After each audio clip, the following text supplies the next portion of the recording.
Narada case में Calcutta high court में समाअत है। केस को बड़ी बेंच के हवाले किए जाने के ताल्लुक से फैसला आज आ सकता है। दूसरी जानिब सीबीआई ने टीएमसी लीडरों को घर पर नजरबंद किए जाने के कलकत्ता हाईकोर्ट के फैसले को सुप्रीम कोर्ट में चैलेंज किया है।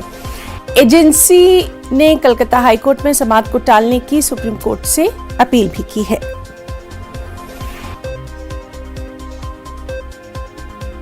तो नारदा केस सीबीआई ने कलकत्ता हाईकोर्ट के फैसले को चैलेंज किया है। सुप्रीम कोर्ट से रुजू किया गया है।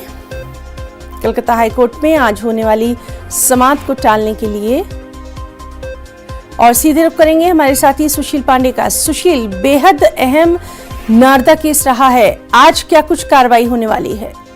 जी देखिए, साफ तौर से नारदा स्कैम का मामला हिना निश्चित रूप से पश्चिम बंगाल के लिए एक बड़ा मामला है, क्योंकि इस पूरे मामले में 4 कैबिनेट मिनिस्टर पश्चिम बंगाल सरकार के फिलहाल सीबीआई ने अरेस्ट किए थे। इस पूरे मामले में हाईकोर्ट ने एक आदेश दिया था जिसमें 4 जो टीएमसी के नेता थे उनको हाउस अरेस्ट करने का आदेश भी दिया था और ये भी कहा था कि इस पूरे मामले की सुनवाई पश्चिम बंगाल की जो फिलहाल कलकत्ता हाईकोर्ट की जो कॉन्स्टिट्यूशन बेंच है वो इस पूरे प्रकरण की सुनवाई करेगी। लेकिन इसी बीच हिना सुप्रीम कोर्ट पहुंच गई है सीबीआई, और सीबीआई ने 2 आदेशों को चुनौती दी है।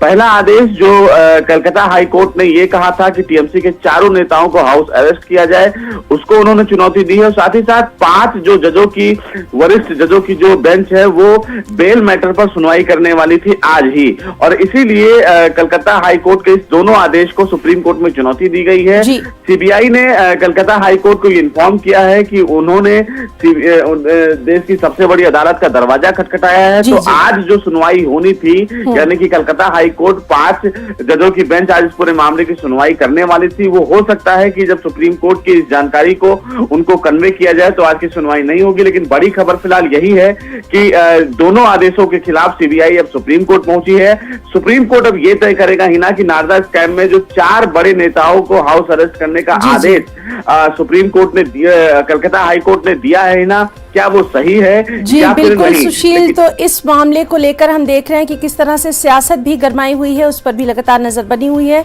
बहुत बहुत शुक्रिया आपका तमाम तफसीलात के लिए।